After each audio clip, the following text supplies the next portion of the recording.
이제 날씨도 많이 풀렸고요. 이제 봄이 오는 것 같습니다. 오늘도 한 20여 도 정도 되는 것 같은데, 새봄을 맞이하면서 우리 사업도 성장하고 발전했으면 좋겠습니다.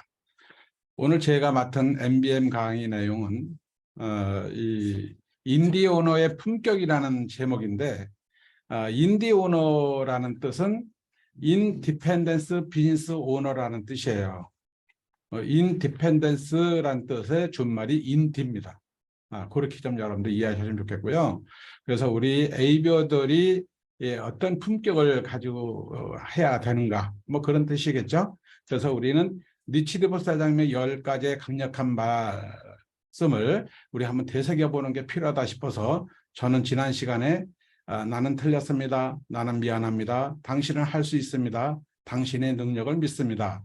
당신이 사랑스럽습니다. 이 5가지 주제를 가지고 1시간 강의를 진행한 적이 있습니다. 오늘 이어서 나머지 5가지 감사합니다. 당신이 필요합니다. 당신을 믿습니다.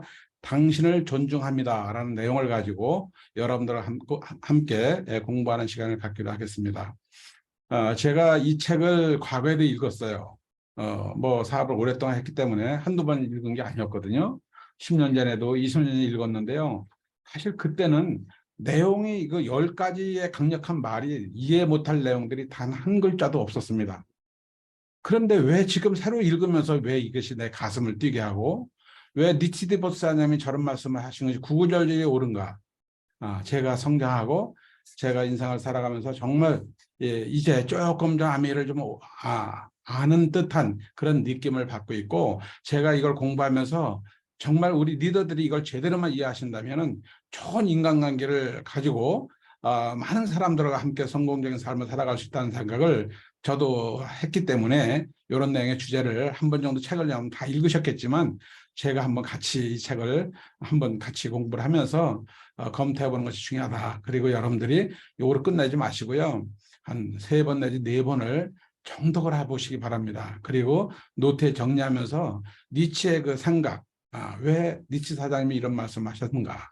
아마 사업에 큰 도움이 될 것이고요. 인생 살아가는데 어떤 사업에서도 가장 근본이 되는 그런 말씀을 이 10가지 안에 다 들어있다고 생각하고 있기 때문에 이번 시간에도 제가 6번째 감사합니다라는 내용을 가지고 먼저 진행을 해볼까 합니다. 제가 니치 사장님의 그 생각을 제가 뭐 번역하거나 뭐 새롭게 풀이해서 설명할 수 있는 내용이 아닙니다. 이거는 가능한 책 내용을 그대로 설명을 드리면서 제 경험을 곁들이는 내용은 있을 겁니다. 그리고 덱스터 예거의 사장님 부합되는 일이 있다면요, 그런 내용도 첨언해서 여러분들하고 같이 나누기를 하겠는데, 가능한 제가 니치 사장님의 책에 있는 내용을 그대로 여러분들 설명드리면서 부연 설명하는 식으로 제가 진행을 하겠습니다. 땡큐, 감사합니다라고 6번째 말씀하셨습니다. 니치 사장님께서는 어렸을 때 어른들에게 사탕이나 작은 선물을 받았던 일을 기억하는가라고 얘기하셨어요. 엄마 아빠가 옆에서 선물을 받으면 뭐라고 말해야 하지? 넌지시 물었을 것이다 라고 얘기하셨는데, 그런 질문에 감사합니다라는 말을 유도하시고 가르치는 것을 보았다고 하셨습니다. 책임감 있는 부모는 아이들에게 감사합니다라고 말하는 것을 가르치는데 열과 성의를 다한다고 했습니다. 책임감 있는 부모는 아이들에게 감사합니다라고 말하는 것을 가르치는데 열과 성의를 다한다라고 얘기하셨습니다.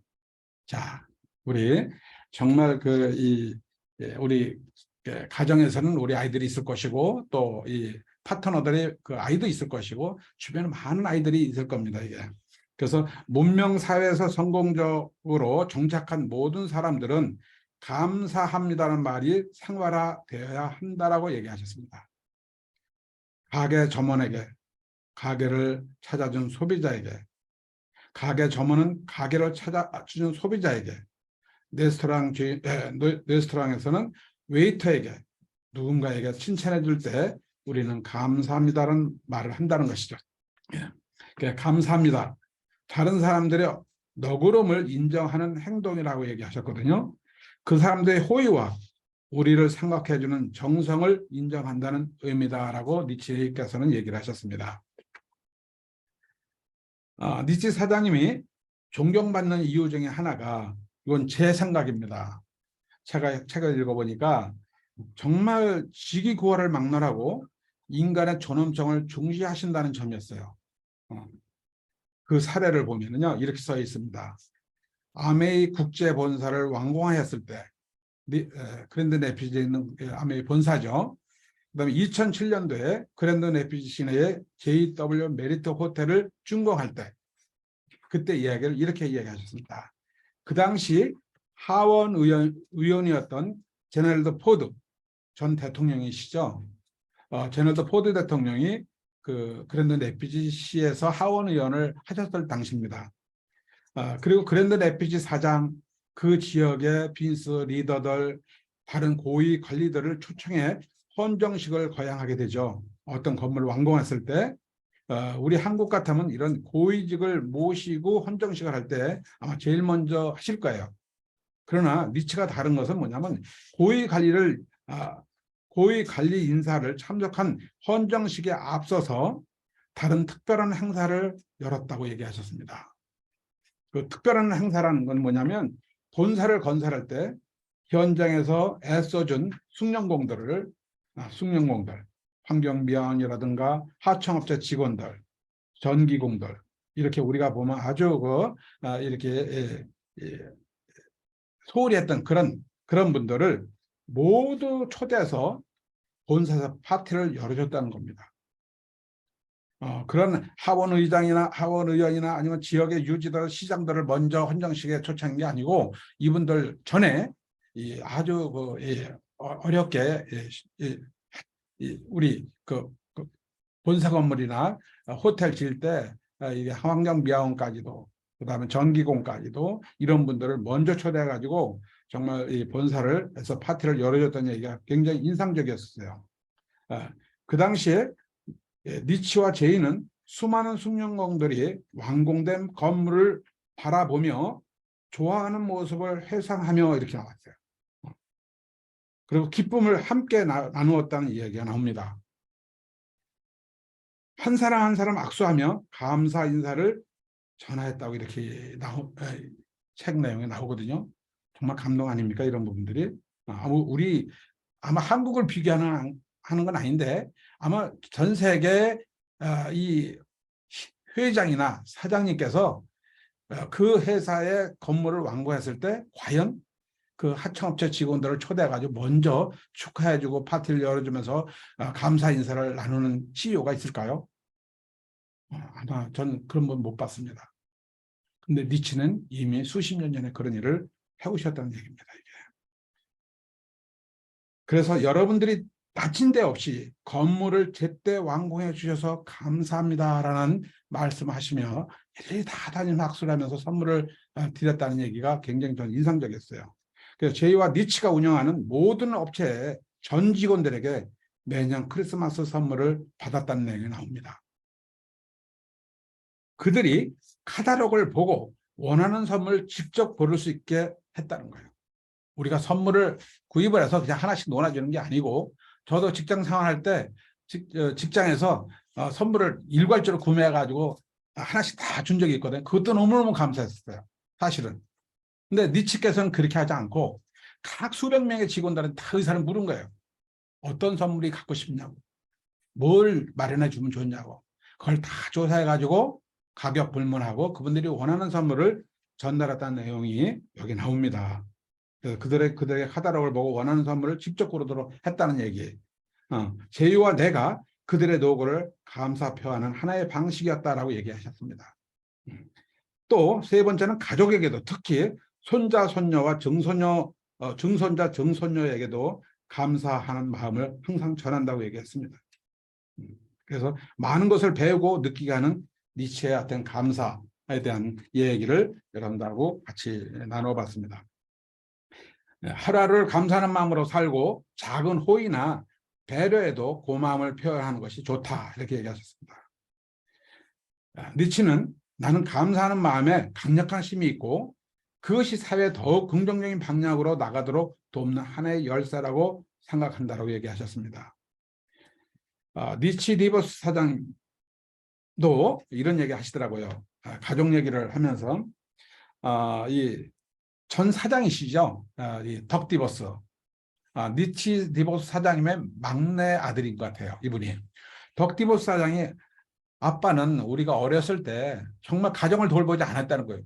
예. 우리가 정말 아빠의 사랑을 받고 싶고 아빠하고 놀고 싶었는데 아빠는 바쁘다는 이유를 못했다는 얘기를 어느 날 이렇게 불만을 토로했더라는 겁니다.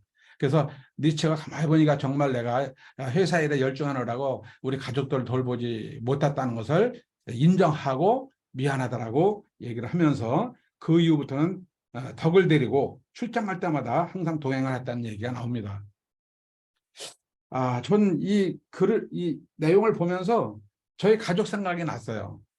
제가 가진 게 없고, 오로지 내가 직장 생활을 열심히 해야만이 저도 인정받고 살아남을 수 있다는 생각에서 저는 내 가족들에게는 우리 박경수 사장님한테 맡기고 저는 회사 일에 몰두했고 밤을 지새가면서 고객을 접대했고 이랬던 기억이 납니다. 지금 생각하면 너무너무 미안하죠. 그래서 이 아들, 딸에게 직장 생활을 열심히 하면 저는 되는 줄 알았어요. 이것이 가장의 책임이라고 저는 생각을 했었거든요. 그러나 지금 생각해 보니까 바쁘게 살다 보니 그래도 잘 성장해 준 딸아들에게 감사하다는 표현을 지금 전하고 싶습니다. 우리 김성훈 사장도 있고 또 우리 딸 김자연 사장한테도 이 자리를 빌어서 이런 말씀 좀 전하고 싶은 거예요. 저도요. 그래서 이제는 마음의 여유도 있고 니치드부 사장님이 책을 읽으며 내 손자 손녀에게 니치 가르침대로 할 수 있는 기회를 부여돼서 감사하다. 저도 이제 뭐 손자 손녀도 이제 있기 때문에 이제 앞으로 정말 니치가 가르친 대로 저도 그렇게 한번 해보고 싶은 생각이 좀 듭니다. 그래서 니치 사장님이 또 이런 얘기 하셨어요. 선생님들께 감사 인사를 잊어서 안 된다는 말씀하셨습니다. 저는 제 경우를 소개를 할까 말씀을 드려볼까. 저는 니치 사장님이 이런 말씀을 하시기 전에 다행히도 저는 고교를 졸업한 지가 한 50년이 됐거든요. 이게.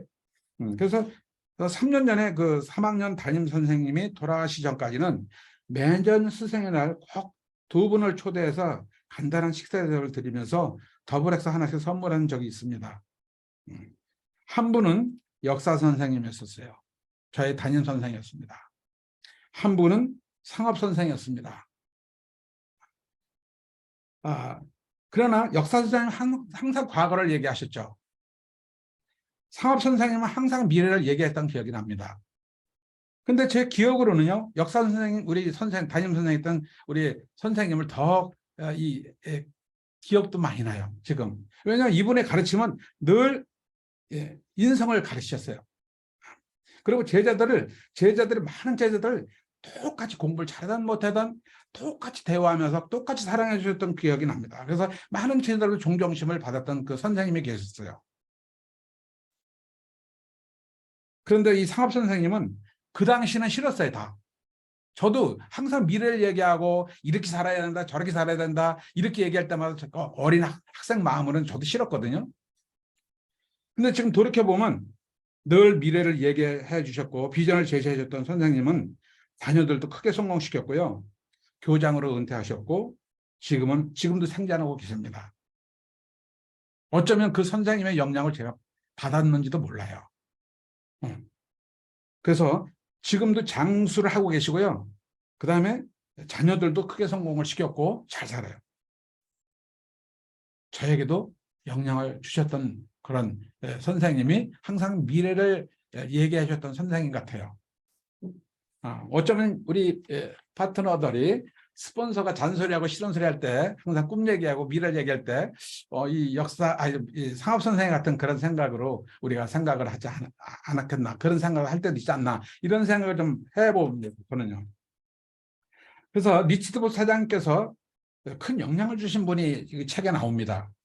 그분은 노먼 빈센트 필이라는 분이에요. 이분을 찾아보니까 미국 개척교회 대표로 아주 큰 일을 하신 분이더라고요. 그냥 1898년도에 태어나셔가지고 1993년에 돌아가신 걸로 되어 있는데 약 95세에 장수를 하신 분입니다. 이분은 적극적인 사고방식, 긍정적인 사고방식, 신뢰라는 책을 써가지고 베스트셀러로 아주 유명한 분이라고 이렇게 나와 있습니다. 이분 책을 읽으시면서 이분의 영향을 가장 크게 받으신 분이 리치 디보스 사장님이라고 본인이 얘기하셨습니다. 그 필 박사는 이렇게 얘기하셨습니다. 진정으로 위대한 사람이 위대한 인생을 사는 이유에 대해서 이렇게 하셨어요. 다른 사람들을 생각하고 그들에게 호의를 베푸는 습관이 있기 때문이라고 생각했다. 다른 사람에게 호의를 베풀면 내가 호의를 베푸는 사람에게 훨씬 더 고마움을 느끼게 된다. 이렇게 필 박사는 얘기하셨다고 합니다. 그래서 리치 디보스 사장께서는 하루하루를 감사하는 마음으로 살고 작은 호의나 배려에도 고마움을 표현하는 것이 좋다고 얘기하셨습니다. 나는 감사하는 마음에 강력한 힘이 있고 그것이 사회가 더욱 긍정적인 방향으로 나가도록 도움는 하나의 열쇠라고 리치 사장님께서는 강조하셨어요. 일곱 번째는 나는 당신이 필요하다. 당신이 필요합니다는 내용입니다. 나는 내게 꼭 필요한 사람을 만나서 목숨을 건지는 상황에 놓인 일이 있었다고 얘기하셨어요. 이렇게 서두를 꺼내셨습니다. 71세에 심장에 문제가 생겨 심장 이식을 받으셨다고 했거든요. 그런데 미국에 있는 모든 심장센터에 전화했더니 내 나이가 많다는 이유로 다 거절당했답니다. 오랜 노력 끝에 심장 수술을 맡겠다고 한 의사는 런던 헤어필드 병원의 흉부 심장외과 의사로 일하는 마그디 야굽이라는 박사였대요. 이 야굽 박사는 수술을 하고 나서 엄청난 고통이 오는데 이겨낼 자신이 있으신가요? 그리고 계속 살아야 할 이유가 뭡니까? 이렇게 물었대요. 그때 그 자리에는 헬렌 리치드 사모님이시죠. 그러면 두 아들 덕과 딕이 옆에 있었답니다. 그때 살아야 할 세 가지 이유가 있다고 말했대요. 그 이유에 대한 얘기는 책에는 안 나옵니다. 그 이야기를 들은 후 야곱 박사는 나를 환자로 받아들였다고 이렇게 얘기하셨습니다. 5개월 후에 새 심장을 구했다는 연락을 받았고 71세에 심장 이식 수술을 받는 것은 미국에서도 영국에서도 흔하지 않는 일이었대요. 내 수술을 해줄 의사를 만나 것만으로도 기적이었다고 얘기하셨습니다. 혈액형도 AB형, 흔치 않은 혈액형이죠. 놀랍게도 젊은 여자 심장을 이식받고 건강을 되찾았다는 얘기가 나옵니다. 니체는 이런 말씀을 하셨습니다. 이렇게 말씀하셨습니다. 나는 수술한 야곱 의사 필요로 했던 것처럼 야곱 의사를 필요했던 것처럼 누군가는 우리만 믿고 있다. 누군가는 우리를 필요로 할 것이다. 우리 모두 누군가에게 도움이 될 수 있다는 사실을 의심하지 말자라고 얘기하셨어요. 그리고 배우자, 자녀, 직원, 동료뿐만 아니라 우리가 사는 지역을 위해 애쓰는 사람들에게 이 사례를 말해주자 그랬습니다. 무슨 뜻인지 다 아시겠죠, 여러분들? 자, 아멘은 우리가 중심이 된 사업자로 사업자들은 우리는 한 팀이다 라는 말을 자주 사용한다 그랬어요. 각 사업자들의 성공이 회사 전체 성공에 기여하는 구조가 있기 때문이라고 니체는 이렇게 얘기하셨습니다. 주위를 둘러보면 우리가 살아가는 데 필요한 사람은 끝없이 많다 그랬어요. 하지만 그 많은 사람 중에서 우리가 그들을 필요로 한다는 말을 한 번이라도 들은 사람은 드물다.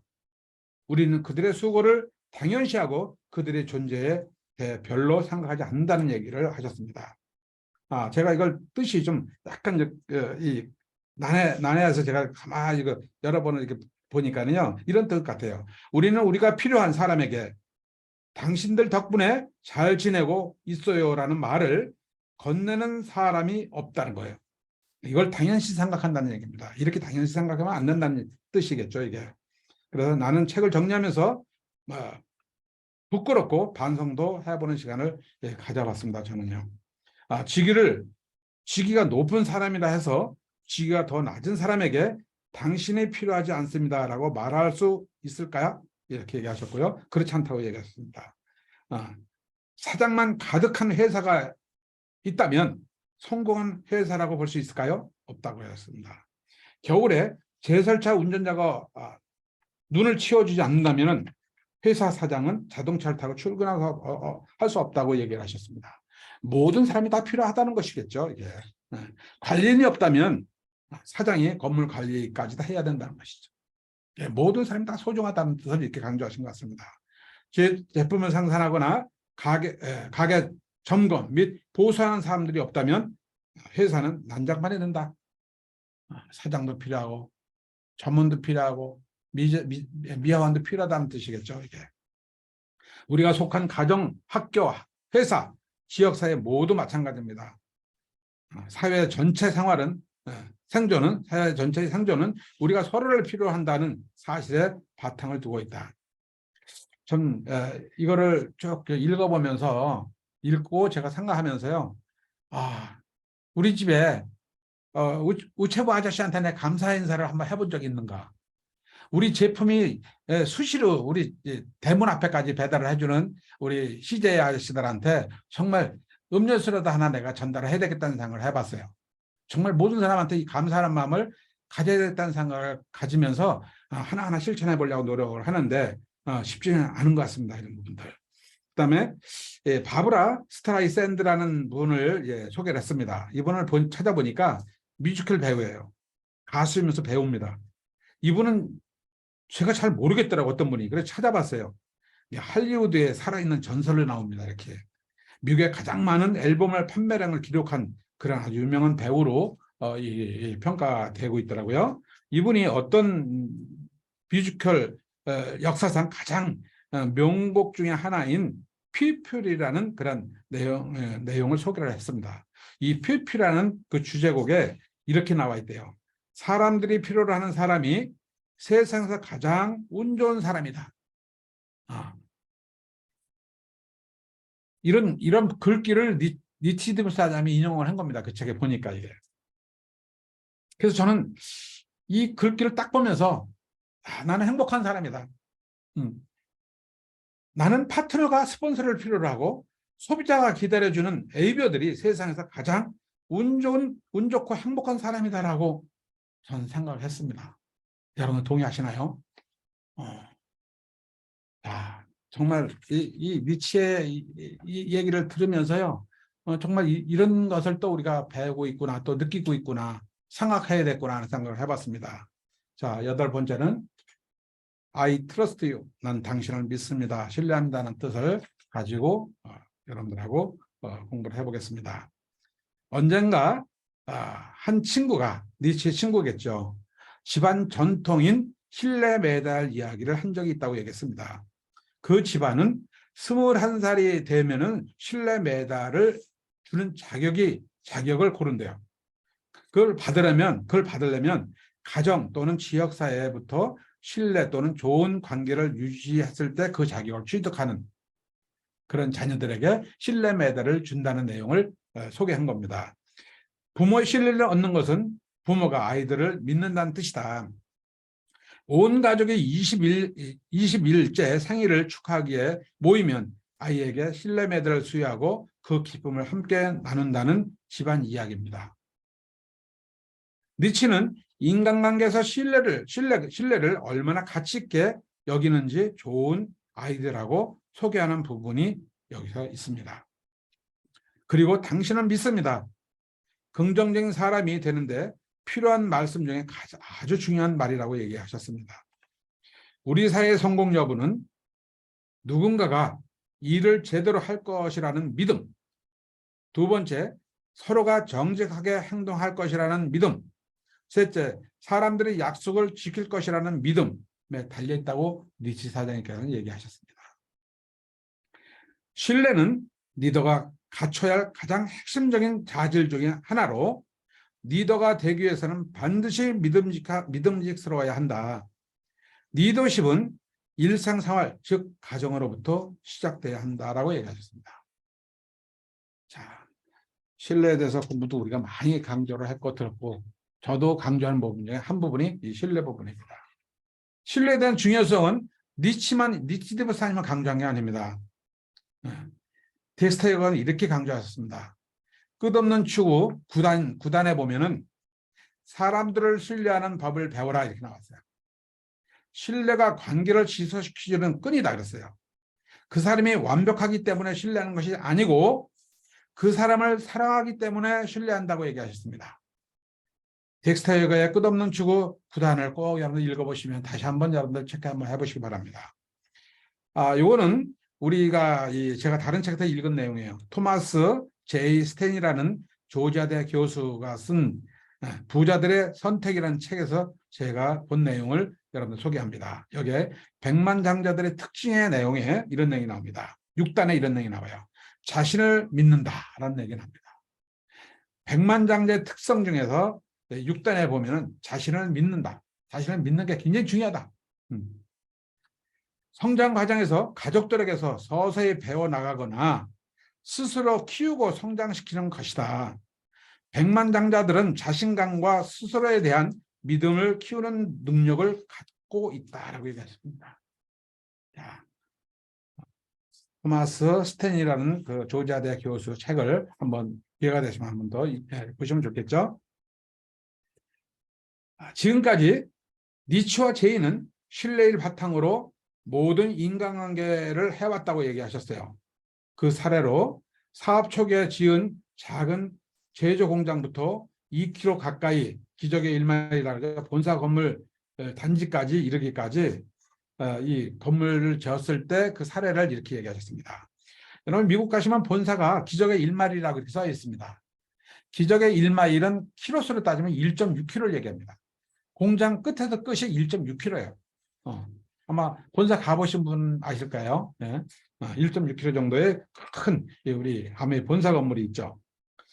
제이와 나는 여러 아메이 건물을 질 때마다 간단한 악수 한 번으로 설립했다 이렇게 했어요. 참 이거 놀랍지 않아요? 어느 CEO가 어느 기업의 오너가 그 큰 건물을 짓는데 그냥 악수 한 번으로 설계자 악수 한 번으로 당신을 믿으니 우리 건물을 잘 지어주십시오 하는 거를 끝냈겠습니까? 저는 굉장히 놀라웠어요. 그래서 한 번으로 설립했다 그러는데 아메이 프라자하고 그다음에 JW 메리어트 호텔 지을 때도 그렇게 하셨대요. 단 디보스라는 건축업자 얘기가 나옵니다. 단 디보스라는 건축업자, 또 건축계획 이분한테 건축계획서하고 견적서를 내밀면 네 좋아요 요거로 끝냈대요. 그냥 놀랍지 않아요 이게? 그냥 진행합시다. 니체의 말씀은 이렇게 얘기하셔요. 신뢰란 약속한 대로 일을 수행한다는 뜻이다. 나는 사업에서 성공은 신뢰라는 간단한 개념에 달려있다는 사실을 일찌감치 깨달았다 그랬습니다. 신뢰가 얼마나 중요한가 하는 것을 아주 중요하게 강조한 대목이죠. 우리 사업은 신뢰가 어쩌면 전부입니다. 사업의 성패는 신뢰라고 보고 있고요. 장기적 평생 우리가 사업을 해야 되고 2세, 3세를 이어갈 이런 사업이라면 정말 신뢰를 잃어서 안 된다는 생각을 저도 평소에 많이 강조했던 부분이었기 때문에 여러분들도 아마 중요한 부분을 함께 공감했으면 좋겠습니다. 나는 우리가 초기 보상 플랜을 초기 일관 지켜왔다는 사실을 무척 자랑스럽다. 60여 년 동안 보상 플랜을 한 번도 바꾸지 않고 초지일관 지켜왔다는 사실을 무척 자랑스럽다라고 니체가 얘기한 귀절이 나옵니다. 지금도 60년이 흘렸어도 변함이 없다고 얘기하셨거든요. 이건 굉장히 중요한 겁니다. 아멘을 신뢰하는데 아주 중요한 단서가 되는 거예요. 니체와 제이 창업자를 신뢰하는데 아주 중요한 단서가 되는 겁니다. 또 중요한 얘기 나옵니다. 사업자가 세상을 떠났어도 그의 자손은 아메이 사업을 통해 수익을 얻을 수 있다. 이게 뭐예요? 상속된다.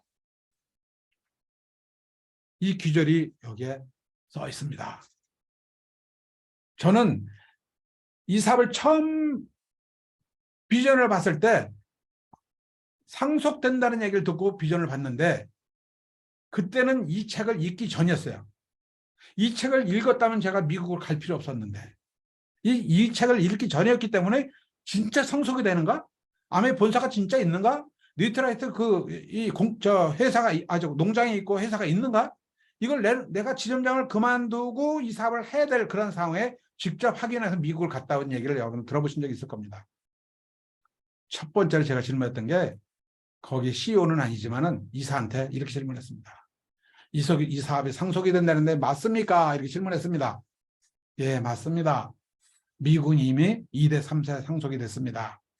멀지 않아 한국도 여러분들이 상속한 날이 올 겁니다.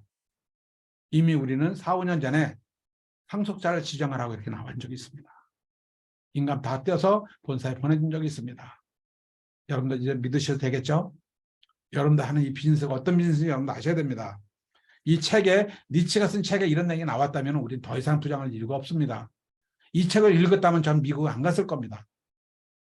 지금 생각해 보니까 덕분에 미국도 한번 가본 그런 과거 사례를 제가 여러분들하고 얘기를 나누게 되네요. 누군가를 믿는다고 말할 때 그 말이 최대한 영향력을 발휘하기 위해서는 우리가 믿음직스러운 사람이라는 평판을 얻어야 된다. 평판이나 뭘까요? 나의 이미지 브랜드입니다. 기업의 평판은 기업의 가치예요. 브랜드 가치입니다. 개인의 평판은 품성이고 인성입니다. 신뢰입니다. 약속입니다. 근면성실입니다. 책임감입니다. 겸손입니다. 배려입니다. 사랑입니다. 전 여기서 여러분들 제품을 어떻게 전달하고 쇼더프를 어떻게 하라고 가르쳐드리기 쉽지는 않습니다. 이미 여러분 스폰서가 이미 다 잘 가르쳐 주셨고 여러분 잘 알고 계십니다. 이 부분이 왜 중요한지 이 시간에 우리가 다시 한번 공감했으면 좋겠습니다. 세 번째, 신뢰는 신뢰는 약속 안 지키는 게 아니라는 거예요. 말을 반복하면 쉽게 무너진다 그랬어요. 한 번 신뢰를 잃게 되면 아주 얻기 힘들다. 이런 말이 있습니다. 신뢰를 잃는 데는 1분이면 족하다.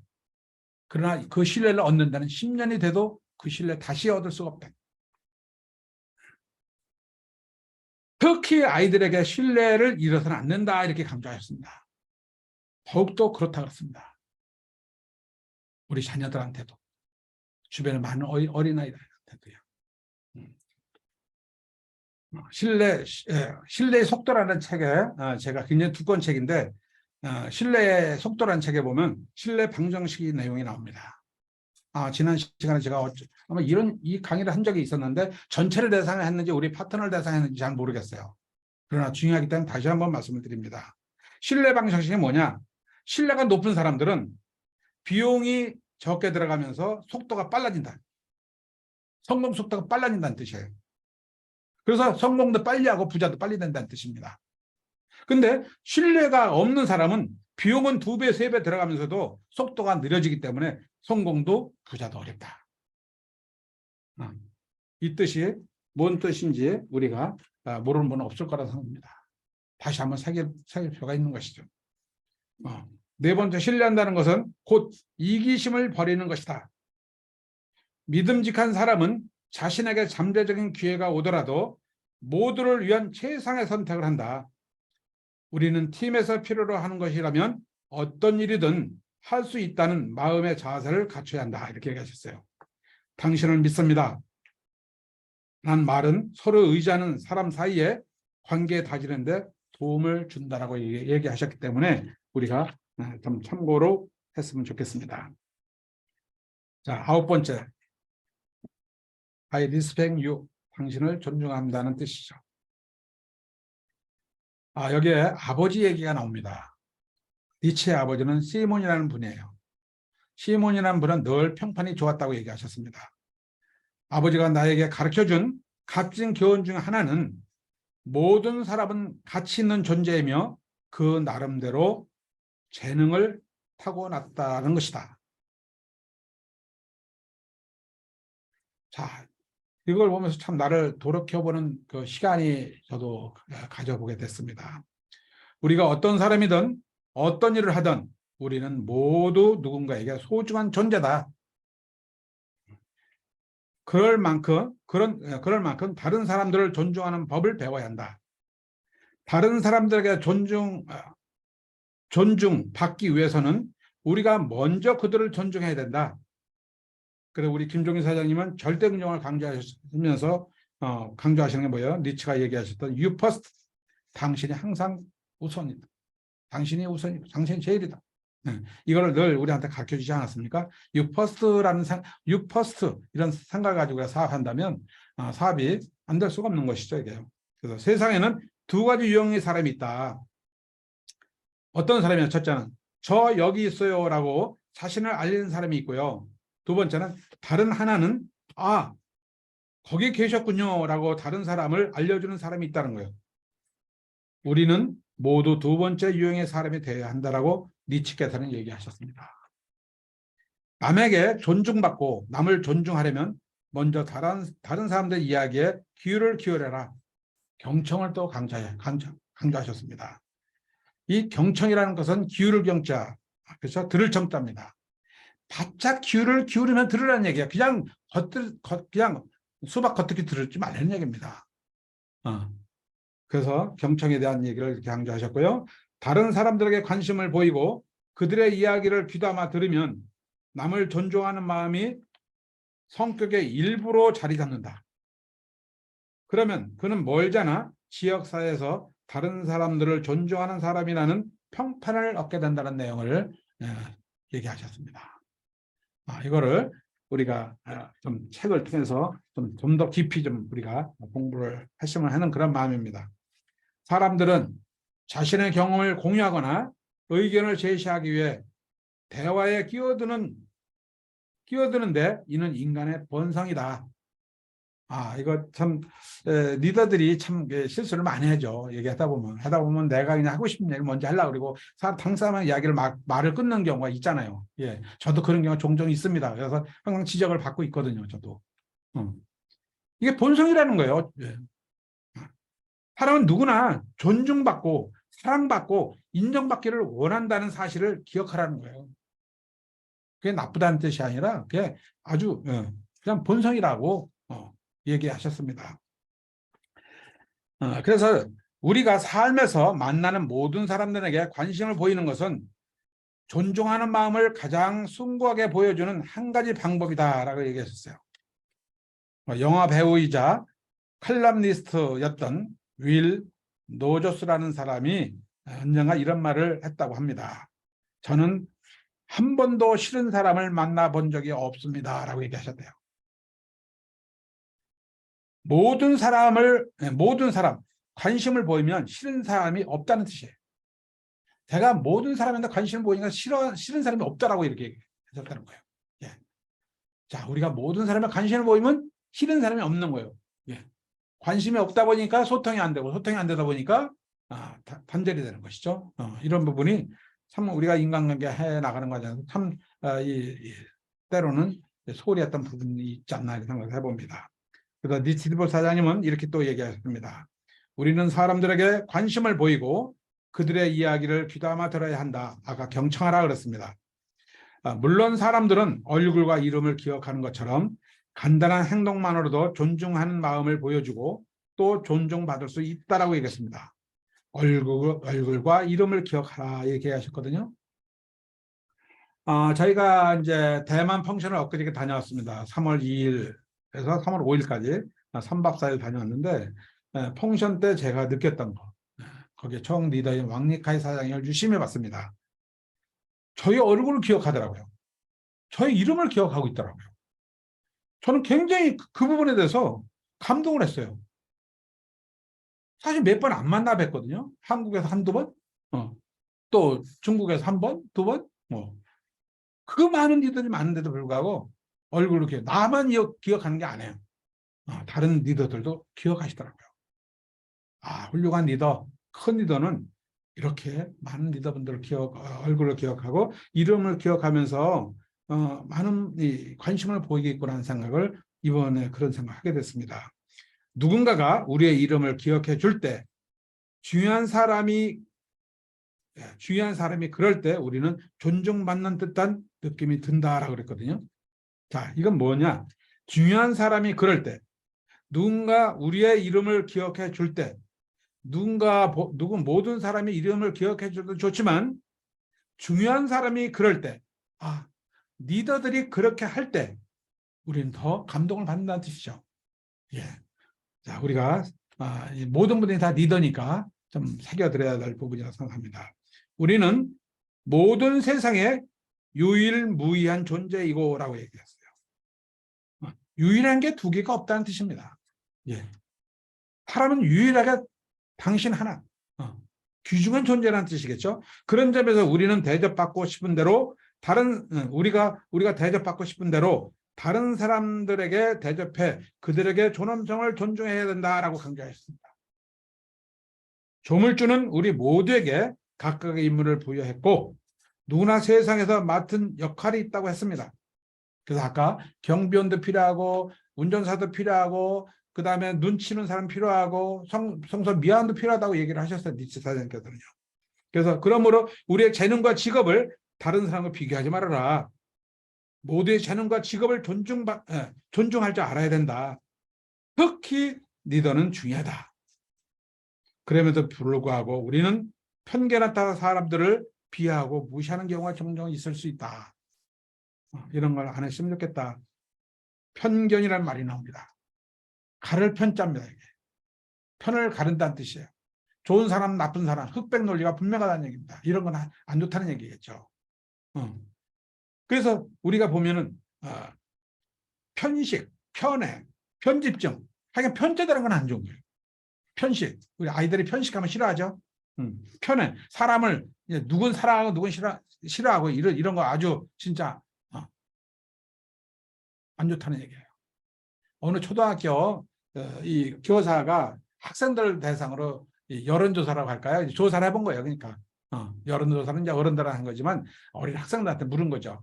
가장 좋아하는 선생이 누구냐 이렇게 물으니까 뭐 공부 잘 가르치는 선생, 예쁜 선생, 마음씨 고운 선생 이게 나올 줄 알았는데 그게 아니었어요. 1순위가 사랑을 누구에게나 공평하게 나눠주는 선생님을 최고로 꼽았다는 거예요. 편애를 하지 않는 선생님을 예쁘고 실력 있고 이런 사람을 보다 더 우선시로 생각해요. 어린 아이들에게도 마음이 그렇다는 얘기겠죠. 이게. 그래서 정말 사업을 하다 보면 어떤 때는 미운 파트너도 있고 예쁜 파트너도 있고 그렇잖아요. 또 스폰서가 좋을 때도 있고 싫을 때도 있지 않습니까? 그래서 이럴 때 여러분들이 어떻게 하셔야 될까? 정말 스폰서는 유일한 존재입니다. 여러분들 좀 스폰서한테 조금 여러분들 서운한 점이 있다 하더라도 여러분들을 도와주고 여러분들 성공시키는 스폰서 리더니 여러분들 좋은 점만 보고 장점만 보도록 하도록 하는 것이 참 중요하지 않겠나. 파트너들도 이렇게 보면 늘 뭐 사람이 어떻게 완벽해 줄 수 있나요? 그렇지 않습니다. 가까이 보면 다 티가 있어요. 단점이 있습니다. 그걸 스폰서의 장점으로 사랑으로 감싸주는 것이 우리 사업을 탄탄하게 만들고 오래오래 그룹을 크게 만들어가는 전 비결이라고 전 감히 말씀을 드릴 수 있고요. 과거에 저도 그런 실수를 많이 하면서 깨달음이 있습니다.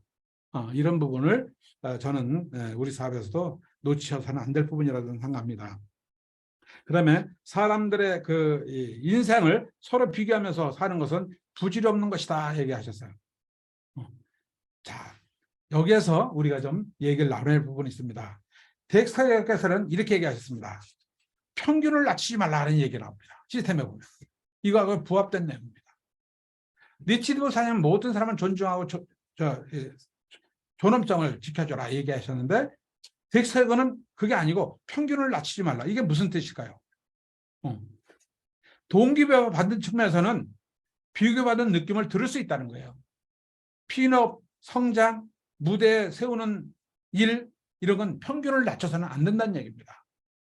그럼 전체가 평균이 떨어진다는 뜻이겠죠. 잘 이해하셔야 됩니다. 그래서 덱스터 예고께서는요. 리치드 보사는 인간의 존엄성을 강조하신 거고 덱스터 예고께서는 사업의 성장의 당위성을 강조하신 겁니다. 이 차이를 혼돈해서 안 된다고 저는 봅니다. 예. 그래서 이 자본주의 사회에서는 평균을 낮추다 보면 분배 정착이 익숙해져서 사회주의화가 된다고 했습니다. 이게 무슨 뜻인가? 평균을 낮추다 보면 어떨까요? 일을 열심히 하는 사람 똑같이 놀아준다는 얘기죠. 이게 무슨 이론입니까? 그렇죠? 돈 많이 버는 사람들 돈을 많이 걷어가지고 돈을 못 버는 놀아주는 건 아주 좋은 겁니다. 이 분배 정책은 좋은 건데 이것이 지속되고 오래 가다 보면 어떻게 될까요? 매너리즘 빠지면서 사회주의화 된다는 얘기죠. 그럼 어떻게 될까? 나눠 먹는 식이 돼버려요. 처음에는 좋기는 하지만 결국은 평균에 떨어지면서 빈곤으로 치닫게 된다는 얘기를 합니다. 이 대표적 나라가 베네수엘라, 필리핀, 아르헨티나 이런 나라가 아마 대표적인 사례일 거예요. 자, 이거는 뭐 정치 얘기 같지만 정치 얘기는 아닙니다. 한 나라의 그 사례를 얘기한 것이니까 이해하시면 되시기 바라고요. 니체의 말씀은 그런 뜻이 아닐 것이고 인간의 존엄성을 강조하심 이렇게 얘기하셨고요. 우리보다 앞서 있는 사람도 있고 뒤에 있는 사람도 있다. 갈수록 치열해지는 경쟁력 마인드에서 생긴 남과 비교하는 습관은 무례하고 좋지 않은 것이다. 상대방이 자신과 정치, 종교, 배경이 다르더라도 우리는 진심으로 상대를 존중할 줄 알아야 된다. 이건 니치 사장님의 말씀이요. 그러나 평판을 낮추지 말아라. 아니, 평균을 낮추지 말라는 텍스트의 얘기는 제가 바로 부연 설명드리기 때문에 이거에 혼돈이 없으시길 바랍니다. 누군가에게 당신을 존중한다라고 말하는 것은 큰 칭찬을 해주는 것이나 다름없다. 누구라도 그 말을 믿고 나면 마음이 따뜻해지기 마련이다. 누군가의 결정이 우리의 이익에 반하더라도 우리는 다른 사람들의 개인적인 결정과 감정을 존중해야 한다라고 말씀하셨습니다. 이렇게 말씀을 하신 게 제가 아주 오래된 얘기인데 한 20년 전에 동경에 있는 돔을 우리가 니치드 보사님이 오신다고 그래가지고 아마 일본의 전 리더들이 다 모인 걸로 알고 있습니다. 그때 한 5만 명이 들어가는 돔에 그 행사를 치렀을 때 우리 한국의 리더들이 거기 갔던 적이 있었거든요. 그때 저는 니치드 보사님을 먼 발치 처음으로 봤습니다. 이렇게 얘기를 하시면서 참 정말 감동을 줬던 기억이 지금 생생합니다. 이게. 그래서 니치드 보사님의 그 강의를 들으시면서 5만 명이 기립박수를 하면서 앉으라고 했는데도 10분 동안 안 앉는 모습을 지금도 상상합니다. 왜 이분이 이렇게 존경을 받을까? 존경을 받을까? 그때는 잘 몰랐어요. 우리 그냥 회장님이시고 창업자시니까 저렇게 하는구나 생각하는데 그 이면에는 이렇게 정말 이렇게 훌륭한 생각을 가지시고 기업을 이끌어 가시고 전 세계 리더로서 역할을 하셨기 때문에 존경받는 그 지도자 중에 한 분이 아닌가 하는 생각을 지금 해봅니다. 정말 5만 명의 그 우리 에이비어들이 기립을 해가지고 니치 그냥 환호를 하면서 앉으라고 10분 동안 하는데도 앉지 않는 모습이 지금도 참 기억이 생생합니다. 이제 보고 싶습니다. 돌아가셨지만 진짜 저는 이제 몇 번 니치 사장님을 뵙고 식사도 같이 한 적이 있습니다. 그때는 잘 몰랐습니다. 지금 생각하면 정말 손이라도 더 한번 잡고 싶은데 이제 안 계십니다. 돌아가셔가지고 이제 안 계시죠. 미국에 있는 모든 심장센터에 나는 환자들을 받아주지 않았다 그랬어요. 모든 심장센터에서는 나를 환자로 받아주지 않았다 그랬어요. 당시 내 나이는 71살이고 한 살이나 먹다 보니까 이식수술 혜택을 받을 수 없다고 얘기하셨대요. 그렇지만 영국에 있는 한 외과 의사가 나를 받아주었다라고 얘기했습니다. 이것이 바로 내 인생이다 얘기를 하셨거든요.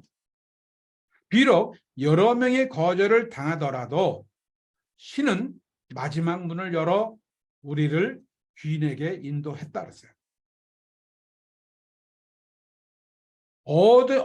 어떤 곳에서든 한 명이 나를 맞이하는 사람이 있다라고 얘기했습니다.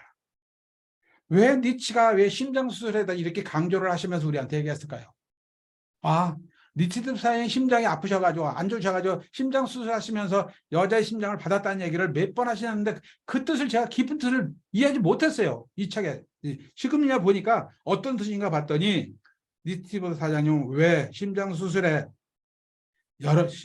심장 수술을 예를 여러 번 강조하셨을까? 모든 사람들에게 존중하며 사업을 하라 그랬어요. 큰 거절을 받아주는 의사가 있어 나는 살 수 있었다 그랬어. 수많은 사람이 거절을 해서 나는 못 고칠 줄 알았는데 한 의사가 날 받아주기 때문에 내가 이 생명을 연장할 수 있다는 얘기죠. 여러분들이 우리가 수많은 사람의 거절을 당한다 하더라도 단 한 사람에도 내 얘기를 귀를 기울여주는 사람이 있다면 그분이 크라운의 모습 어딘가 있다는 얘기입니다. 아메이 에이비어들이 거절의 상처를 많이 받고 거절이란 우리에게 어떤 의미일까? 전 생각해 봤습니다. 과연 거절이 나의 도전한 거절일까요? 저는 생각해 봤습니다. 아마 그의 꿈에 대한 거절일 거예요. 건강에 대한 거절이겠죠. 당신이 뉴트리를 먹게 되면 건강한다는 걸 아는데 그분이 거절한다는 얘기는 그분 건강을 스스로 포기한 거 아닐까요? 우리가 아멘을 얘기하고 이렇게 성공할 수 있다 하면 그분을 거절했다는 얘기는 당신의 꿈을 포기한다는 얘기겠죠. 내가 왜 상처를 받아야 됩니까? 그러나 상처가 됩니다. 저도 상처를 많이 받았습니다. 그래서 가족들 후원 안 했습니다. 친구들 후원 안 했습니다. 지금 너무너무 죄송하고 미안하고 오늘도 우리 친구들 만나가 점심을 먹었는데 하나같이 아프고 하나같이 진짜 걱정을 해요. 미래를. 뉴트라이트를 줬더니 잘 먹더라고. 근데 사서 먹겠다는 얘기는 안 해요. 아직 멀었어. 아직 멀었어. 한 번 만나야 되는 게 아니더라고요. 이런 부분들이. 자, 여러분들 정말 여러분들 꿈을 포기하면 안 됩니다. 아름다움을 왜 포기할까요? 그분들이. 아티스트를 포기한다는 아름다움을 포기한다는 뜻이고요. 인쇄술을 포기하는 거 아닐까요? 노후준비 안 하겠다는 뜻이죠. 예. 상승, 여행, 모든 혜택을 스스로 포기한다는 거예요.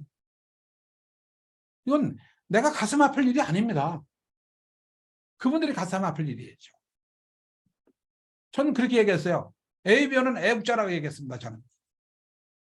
왜 애국자일까요? 예전에는 애국자는 독립투사들이 애국자였어요.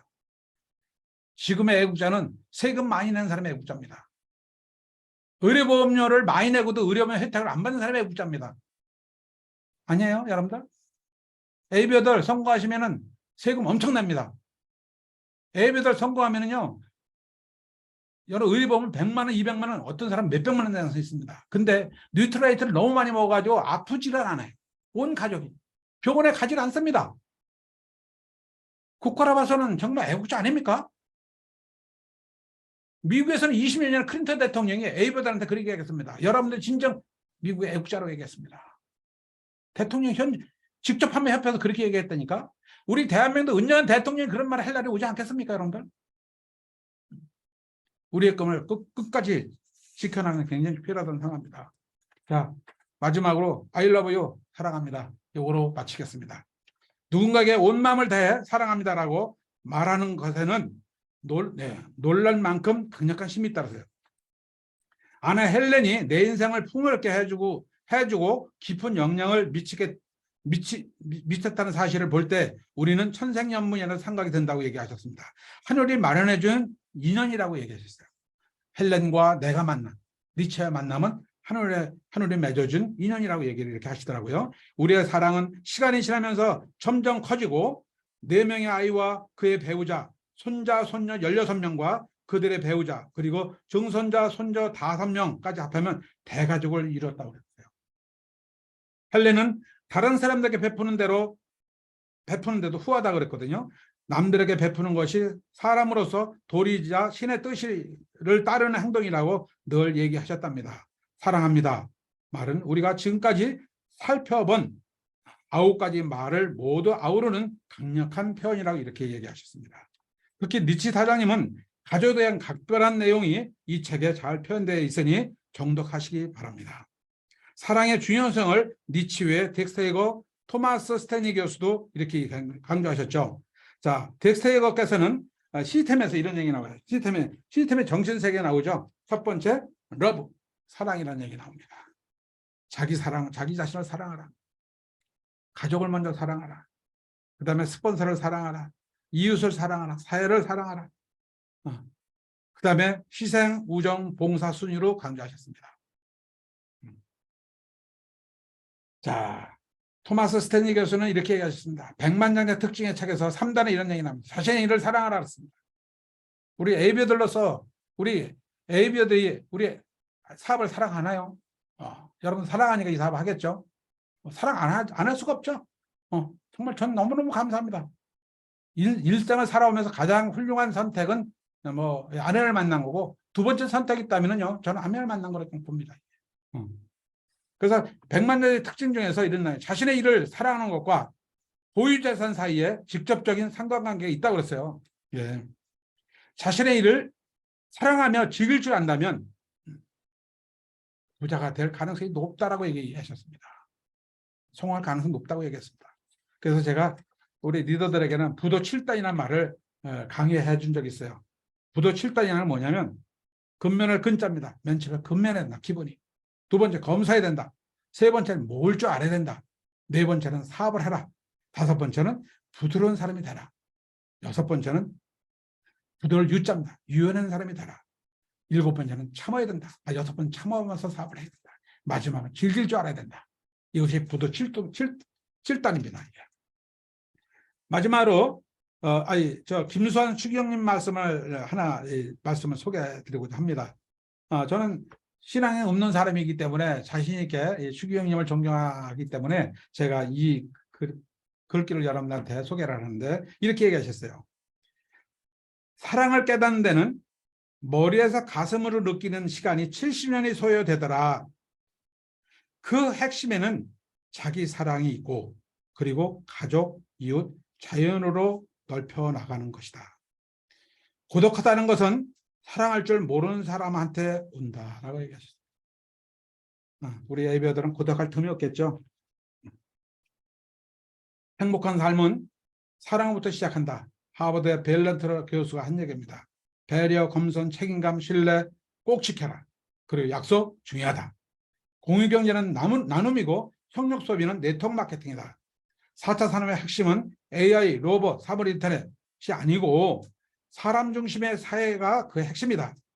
사람을 존중하고 사람을 존중하는 사회를 만들어가야 한다라고 강조하셨다. 그게 아메이 정신이 아닌가 싶습니다. 이 책에서 통해 니스버스의 모습 3가지 내용으로 요약을 한다면 저는 이렇게 개인적으로 요약했습니다. 지고를 막론하고 인간의 존엄성을 중시 실천하시고 특히 아랫사람과 소외된 계층을 사랑하는 마음을 첫 번째 아마 니츠가 강조하시지 않았나. 두 번째, 가족 중심의 삶을 실천하셨고 모든 성공은 가정으로부터 시작한다는 말씀을 상기시켰던 내용이 인상적입니다.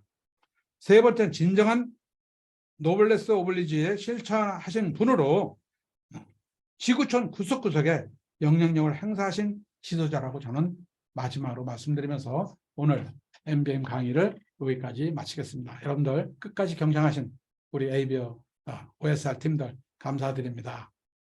건강 유념하시면서 다음 이 시간에 또 뵙기로 하겠습니다. 감사합니다.